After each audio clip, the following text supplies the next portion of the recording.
Why are we stopping?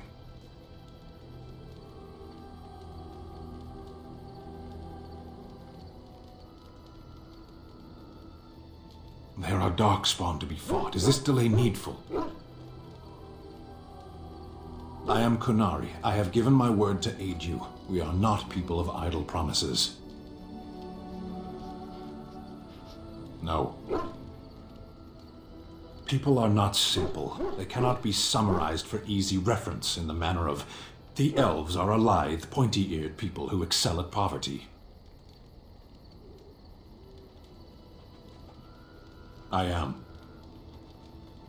I have always fought in war, dwarf.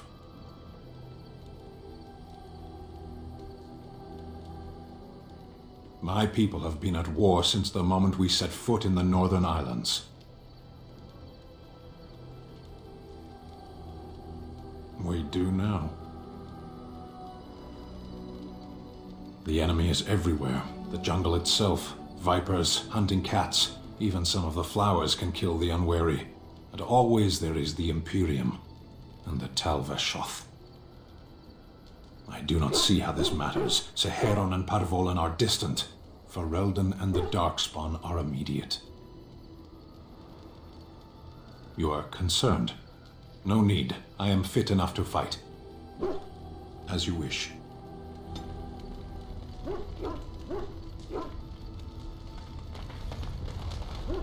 Yes?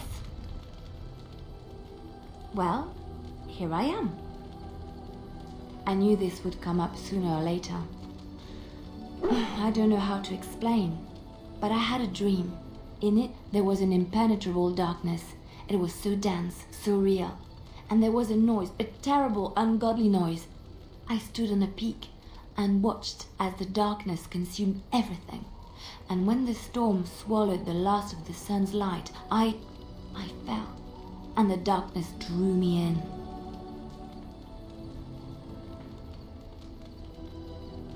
I suppose I did. That was what the darkness was, no? When I woke, I went to the Chantry's gardens, as I always do. But that day, the rose bush in the corner had flowered. Everyone knew that bush was dead. It was grey and twisted and gnarled, the ugliest thing you ever saw. But there it was, a single beautiful rose. It was as though the Maker stretched out his hand to say, even in the midst of this darkness, there is hope and beauty. Have faith. In my dream, I fell, or maybe I jumped. I'd do anything to stop the blight. I know that we can do it. There are so many good things in the Maker's world. How can I sit by while the blight devours everything?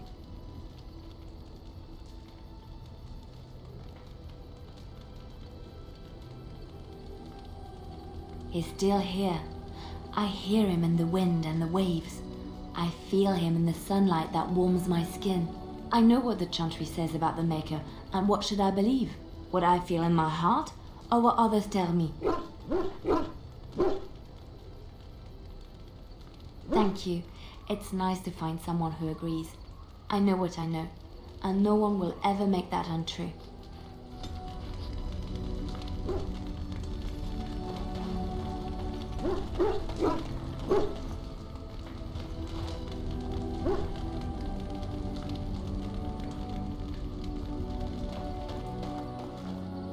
Oh, why, you little...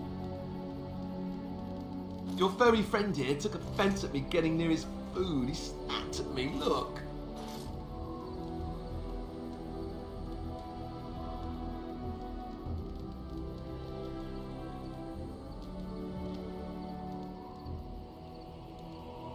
Don't you think I don't know it?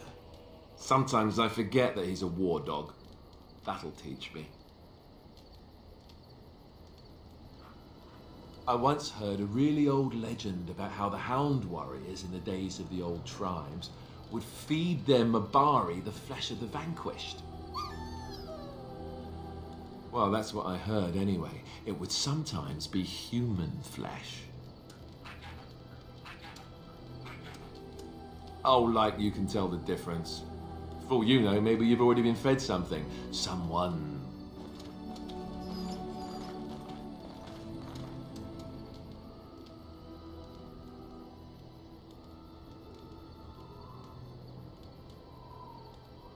It's not cannibalism if he's eating it, you know.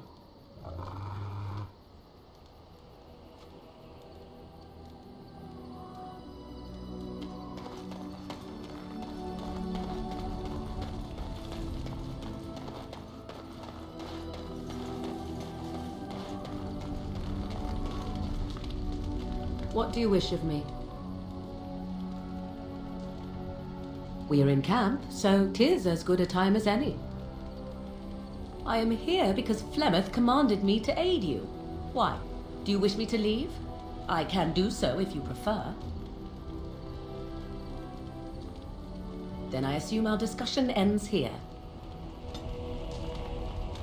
What do you wish of me? If you must. I was not born such. 'Tis a skill of Flemeth's, taught over many years in the wilds. The chastened have tales of we witches, saying that we assume the forms of creatures to watch them from hiding.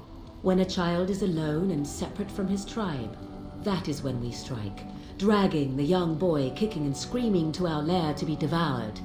A most amusing legend.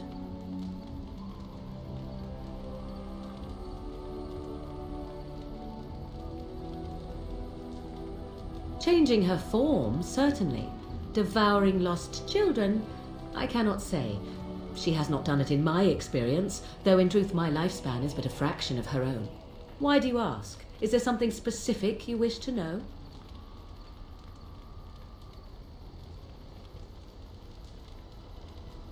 There were nights when the wilds called to me, 'tis true. You look upon the world around you and you think you know it well. I have smelled it as a wolf, listened as a cat, prowled shadows that you never dreamed existed. But my life is as a human. I am under no illusions to the contrary.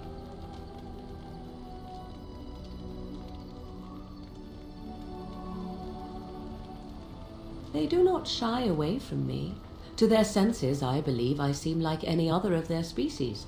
As to what they think, I truly cannot say. Just as I am still human, no matter my form, they are still animals. Thus they cannot speak, even were I to ask.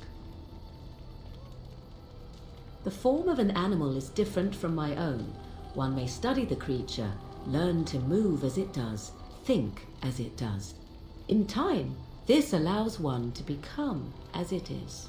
I gain nothing by studying another human. I already am the same as they are. I learn nothing. So the answer is no, my human form is the only one I possess. Anyone with sufficient will, but the act of transformation is a magical one. 'Tis a spell and thus requires a mage's talents. If you had a notion to learn such a skill for yourself, sadly, you must remain disappointed. No? 'Tis not unheard of in the remote corners of the world. There are traditions of magic outside of the circle of magi, despite what those mages would have you believe. Some of these traditions are old, indeed, passed down as carefully guarded lore from one generation to the next. The zealots of the chantry would uproot all such practitioners if they could, but as luck have it, some still exist. My mother is such a one. Not all apostates use the forbidden blood arts. Maleficarum do, but to condemn all who do not fall under the circle's thrall for the sake of what might be is a dangerous path to walk. There are those who look on the word apostate as meaning freedom. Indeed. Have you an opinion on my abilities, then? Am I an unnatural abomination to be put to the torch?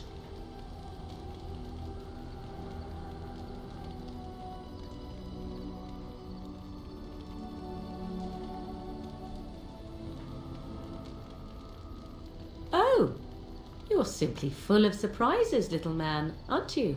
But enough of such talk. Let us proceed, lest the dust gather on us.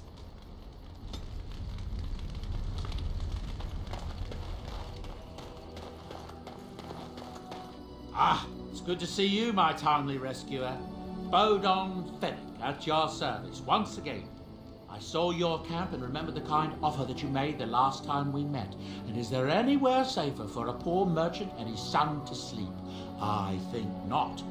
I'm perfectly willing to offer you a fine discount for the inconvenience of our presence. How does that sound? Good? Yes?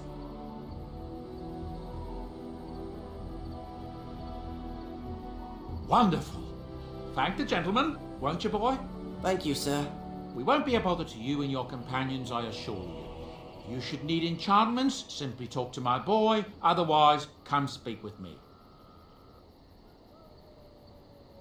Hello. The boy's a bit simple, but he's rather good with enchantments. One of those tranquil fellas actually called him a... what was he now? A savant. I had no idea such a thing existed. He can fold lyrium into almost any weapon or piece of armor, though naturally some of the more extravagant materials will take more lyrium than others. It's a process that some of the master smiths back in Orzammar will perform, but my boy here is just as adept at it. Isn't that right, boy? Enchantment! And there you have it. Enchantment!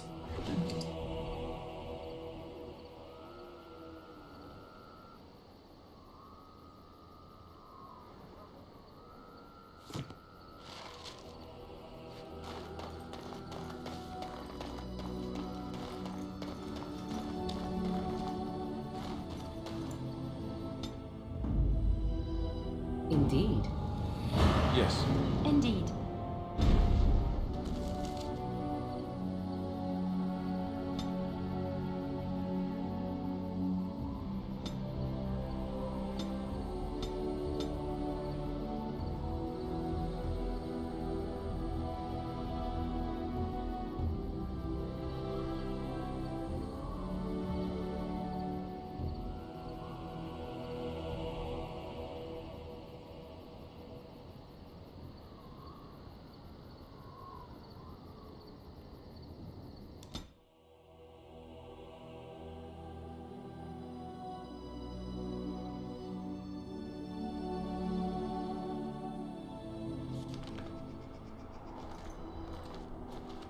Look, can we talk for a moment? I need to tell you something. I should probably have told you earlier.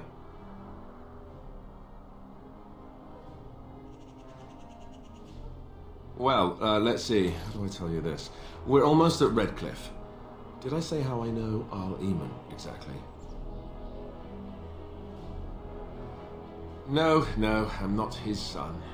I'm a bastard. My mother was a serving girl at Redcliffe Castle, and she died when I was born. Arl Eamon took me in and raised me before I was sent to the Chantry.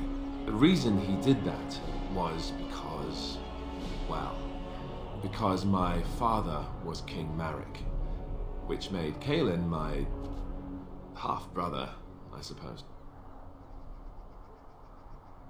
How?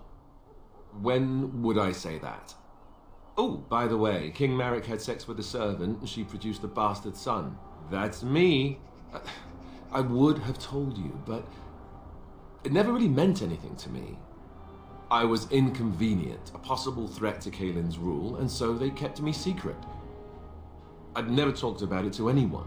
Everyone who knew either resented me for it or they coddled me. Even Duncan kept me out of the fighting because of it. I didn't want you to know as long as possible. I'm sorry.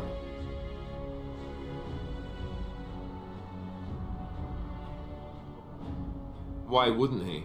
He was King Marek's best friend. I don't know if that means anything, though. I certainly never considered the idea that it might ever be important. Arl Eamon eventually married a young woman from Orlais, despite all the problems it caused with the king so soon after the war. He loved her a great deal. Anyway, the new Arlessa resented the rumors which pegged me as the Arl's bastard. They weren't true, but of course they existed. The Arl didn't care, but she did. So off I was packed to the nearest monastery at age 10. Just as well. The Arlessa made sure the castle wasn't a home to me by that point. She despised me. She may have, but I think it's more likely that she feared the rumors might be true.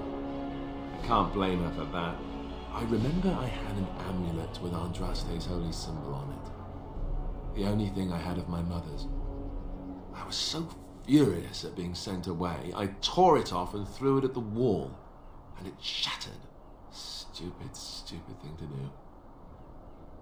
The Owl came by the monastery a few times to see how I was, but I was stubborn.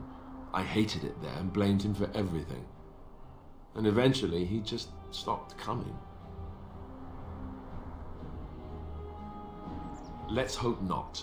I'm the son of a commoner and a Grey Warden to boot. It was made very clear to me early on that there was no room for me raising any rebellions or such nonsense. And that's fine by me. Now, if there's an heir to be found, it's Al Eamon himself. He's not of royal blood, but he is Kaelin's uncle, and more importantly, very popular with the people. Though, if he's really as sick as we've heard, oh no, I don't want to think about that. I really don't. So there you have it. Now can we move on? And I'll just pretend you still think I'm some nobody who was too lucky to die with the rest of the Grey Wardens.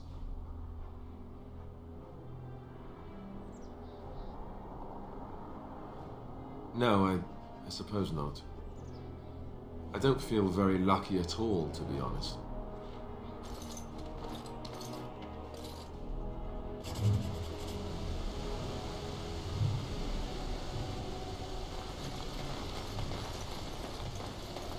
Of course.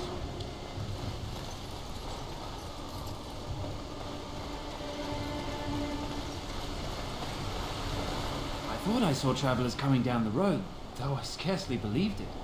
Have you come to help us? You are? Then you don't know. Has nobody out there heard? He could be dead for all we know. Nobody's heard from the castle in days. We're under attack. Monsters come out of the castle every night and attack us until dawn. Everyone's been fighting and dying. Apparently everyone seems to agree that a blight is the perfect time to start killing each other. Marvelous, really. We've no army to defend us. No Arl and no king to send us help. So many are dead. And those left are terrified they're next. Hold on, what is this evil that's attacking you? I don't rightly know. I'm sorry, nobody does. I should take you to Ban Tegan. He's all that's holding us together. He'll want to see you. Ban Tegan, Al Eamon's brother. He's here. Yes. It's not far, if you'll come with me.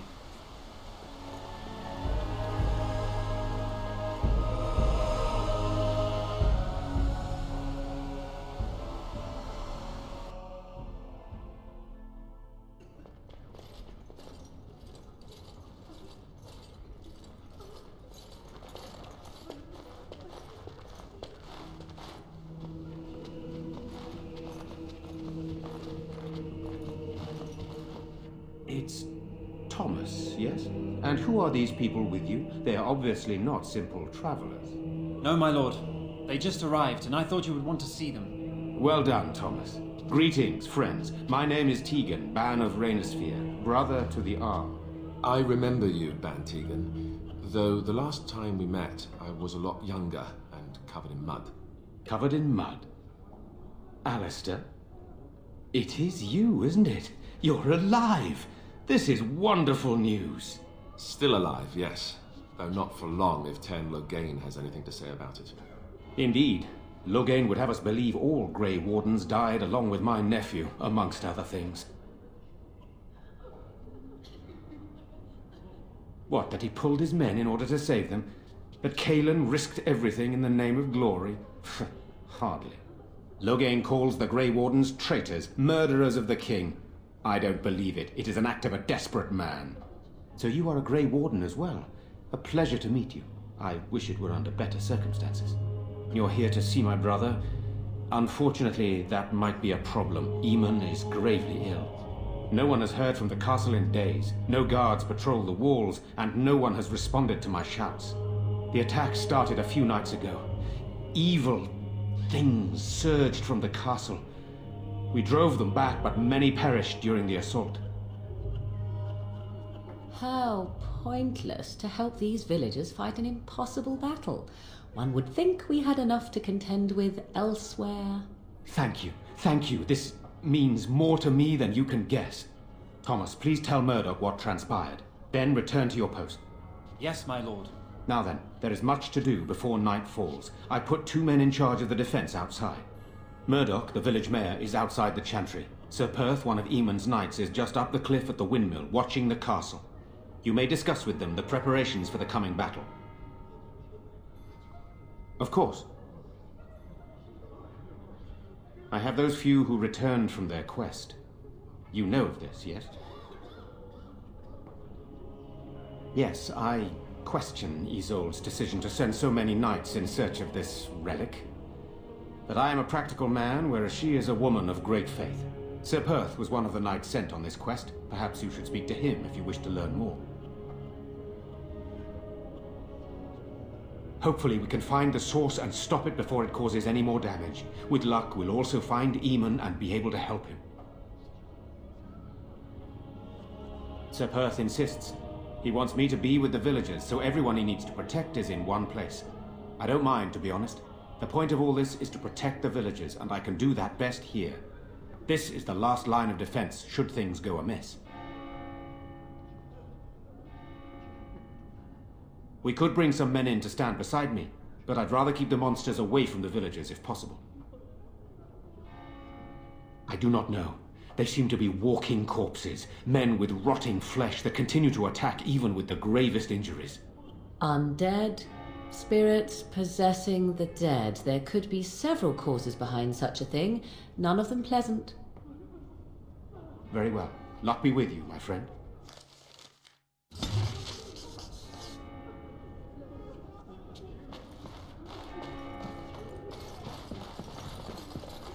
Let us pray. You are of dwarven blood and a stranger amongst us, yet you defend a home that is not your own. We are grateful for that. I will be grateful of your attempt, even if it fails. We can ask no more. Allow me to introduce myself. I am revered Mother Hannah, head of this chantry, which for the moment is a place of refuge for these poor villagers. How awful this must be for you all. Is this everyone who's left? All those who cannot defend themselves, yes. They are terrified of tonight's attack, and I fear these walls will not keep them safe. What can I do to help with your task?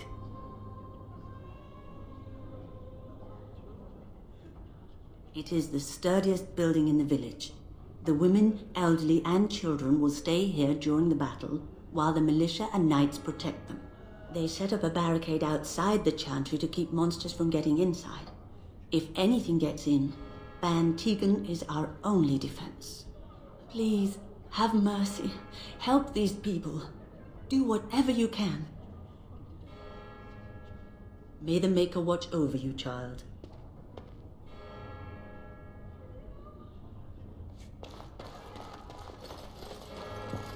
I'm scared, Mother.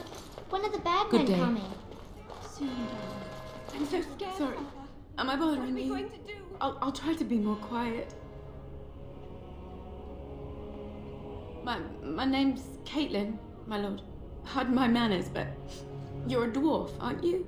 I mean, that is what you are, right? No, I just heard you were a Grey Warden, and I never thought... I'm sorry. Are you going to help us? Everyone says we're going to die tonight.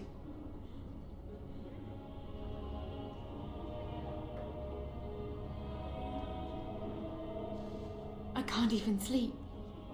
I close my eyes and I see my mother being carried off. What have we done that the Maker allows this to continue?